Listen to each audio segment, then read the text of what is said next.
Hello my dear student, the global academy as Patna के online portal में आप सभी का स्वागत है। जो भी मेरे दोस्त हैं, जो भी मेरे स्टूडेंट हैं, उन सभी का हमारे यूट्यूब चैनल पे आप लोगों का फिर से एक बार स्वागत है। आज हम लोग प्रीवियस लेक्चर हम लोग पढ़ चुके थे पार्ट्स ऑफ स्पीच। उसमें हम लोग पढ़े थे 8 टाइप्स का होता है। उसमें हम लोग फर्स्ट टाइप क्या होता है वो पढ़े थे, नाउन होता है, नाउन का पूरा टाइप्स पढ़े, उसका एग्जाम्पल करवाए।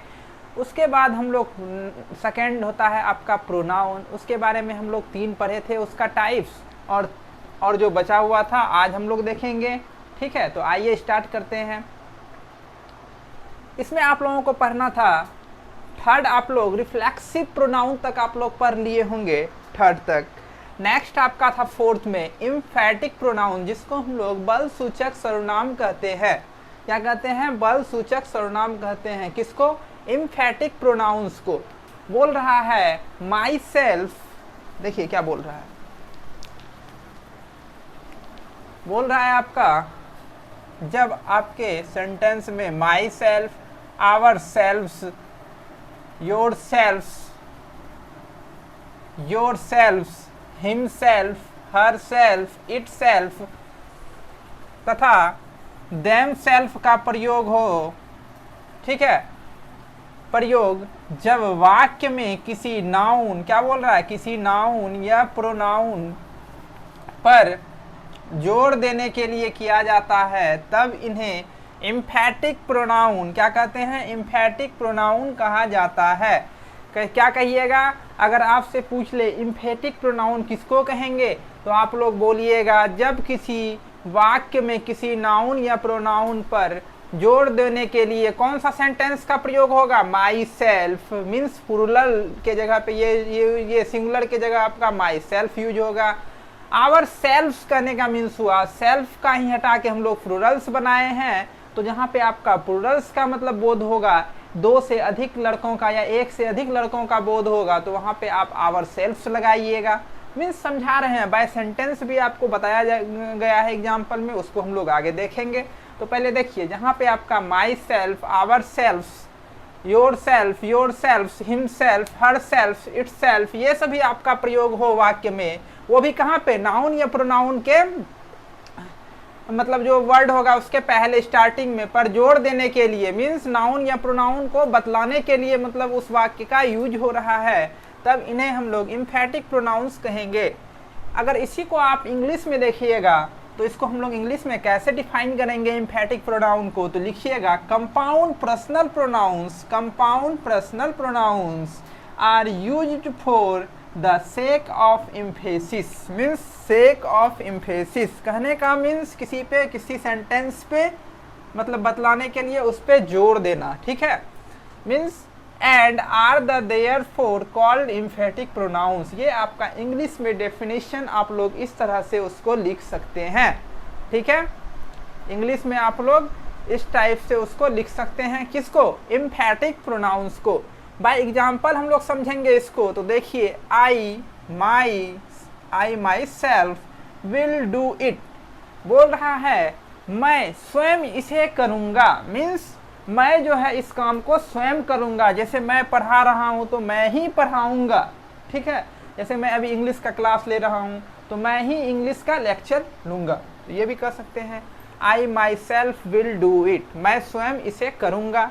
नेक्स्ट सेंटेंस है आपका ही हिम या ही हिमसेल्फ सेड सो, उसने स्वयं ऐसा कहा। मीन्स किसी एक मतलब प्रोनाउन या नाउन्स को मतलब प्रयुक्त करने के लिए, व्यक्त करने के लिए हम लोग सेंटेंस क्या कहते हैं?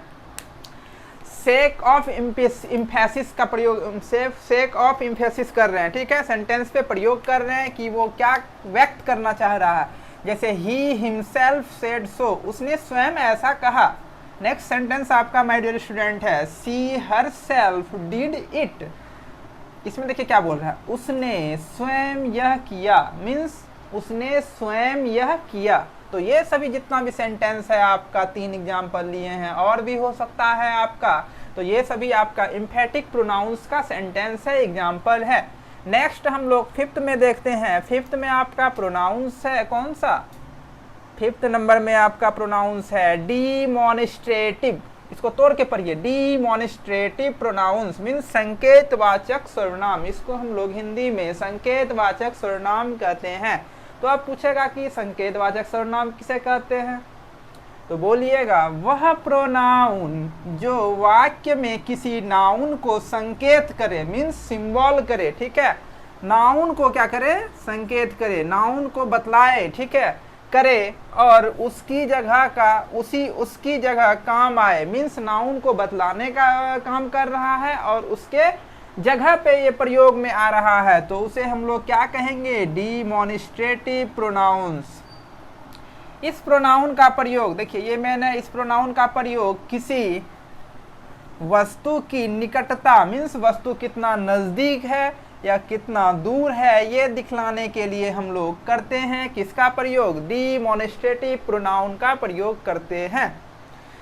अगर माय डियर स्टूडेंट इसी को आप पूछा जाए इंग्लिश में डिफाइन कीजिए, किसको, डिमॉन्स्ट्रेटिव प्रोनाउन को इंग्लिश में डिफाइन कीजिए, तो क्या लिखिएगा, pronouns used to point out the object to which they refer or demonstrate are called demonstrative pronouns। Means किसी भी वस्तु की या ऑब्जेक्ट की निकटता को दिखाने के लिए जिस प्रोनाउन का प्रयोग होता है उसे हम लोग डिमॉन्स्ट्रेटिव प्रोनाउन संकेतवाचक सर्वनाम कहते हैं। जैसे इसमें this, that, these, those etcetera, ये सभी आपका डिमॉन्स्ट्रेटिव प्रोनाउंस का मीन्स, ये सभी डिमॉन्स्ट्रेटिव प्रोनाउंस में आता है। डिमॉन्स्ट्रेटिव कहने का मीन्स हुआ टू शो क्लियरली, मीन्स किसी चीज को क्लियरली रूप से दिखाना, या हाँ मतलब सामने वाले को मतलब दिखलाना, क्लियरली अच्छे तरीके से दिखाना, ठीक है, ये भी कर सकते हैं। तो देखिए दिस और डेट का प्रयोग आप लोग यहाँ पे सिंगुलर वर्ड रहेगा वहाँ पे दिस और डेट का यूज कीजिएगा, और जहाँ पे आपका प्लूरल्स रहेगा वहाँ पे आप लोग दीज या दोज का प्रयोग कर सकते हैं या करते हैं, ठीक है। इसमें देखिए क्या बोल रहा है सेंटेंस में, दिस इज अ पेन, यह एक कलम है, डेट इज अ बुक, यह एक पुस्तक है, दीज आर पेन्स, आर लग गया, ये सभी कलमें हैं। नेक्स्ट है आपका दोज आर बुक्स, ये सभी पुस्तकें हैं, ठीक है। तो नेक्स्ट हम लोग इसमें देख लिए डिमॉन्स्ट्रेटिव प्रोनाउन किसको कहते हैं, किसी वस्तु क्या किसी चीज को दिखाने के लिए, उसकी निकटता को दिखाने के लिए या दर्शाने के लिए हम लोग जिस प्रोनाउन का प्रयोग करते हैं उसे हम लोग डिमॉन्स्ट्रेटिव प्रोनाउन कहते हैं। नेक्स्ट माय डियर स्टूडेंट आपका है इंडिफिनिट प्रोनाउंस। नेक्स्ट आपका 6 नंबर में क्या है, इंडिफिनिट प्रोनाउंस। इंडिफिनिट प्रोनाउंस को हम लोग हिंदी में अनिश्चयवाचक सर्वनाम कहते हैं।